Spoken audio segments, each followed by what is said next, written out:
राजस्थान के एक छोटे से गांव में 10 साल का चंदू अपनी मां, 3 छोटी बहनों और पिता के साथ रहता था। घर कच्चा था, बरसात में छप्पर टपकता था, लेकिन उस छोटे से घर में प्यार बहुत था। उसके पिता भीखाराम रोज शहर जाकर मजदूरी करते थे। शाम को लौटते तो थके हुए चेहरे पर भी मुस्कान होती। वो चंदू को कंधे पर बैठाकर कहते, तू खूब पढ़ लिख बेटा, तुझे मेरी तरह धूप में मजदूरी नहीं करनी पड़ेगी, तू अफसर बनेगा। चंदू हंस पड़ता। उसे लगता था उसके बापू दुनिया के सबसे मजबूत आदमी हैं, लेकिन एक दिन किस्मत ने सब कुछ छीन लिया। शहर से लौटते समय ट्रक की टक्कर में भीखाराम की मौत हो गई। पूरा घर चीखों से भर गया। मां ढापू पहले से बीमार थी। तीनों छोटी बहनें बापू की लाश से लिपटकर रो रही थीं। सबसे छोटी गुड़िया बार बार पूछ रही थी, मां, बापू उठ क्यों नहीं रहे?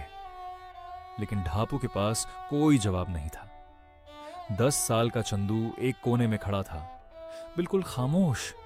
उसे लग रहा था जैसे एक ही दिन में उसका बचपन मर गया हो।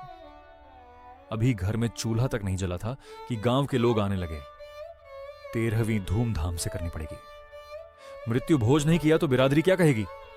इज्जत सबसे बड़ी चीज होती है। ढापू हाथ जोड़कर रो पड़ी। भाइयों, घर में खाने को अनाज नहीं, मैं बीमार हूं, बच्चे छोटे हैं, रहम करो। लेकिन समाज को उसकी गरीबी नहीं दिखी, उन्हें सिर्फ परंपरा दिखाई दी। आखिर मजबूर होकर ढापू ने साहूकार भैरू सिंह से कर्ज लिया। 2 बीघा जमीन गिरवी रख दी। 13वीं वाले दिन गांव के सैकड़ों लोग खाना खाने आए।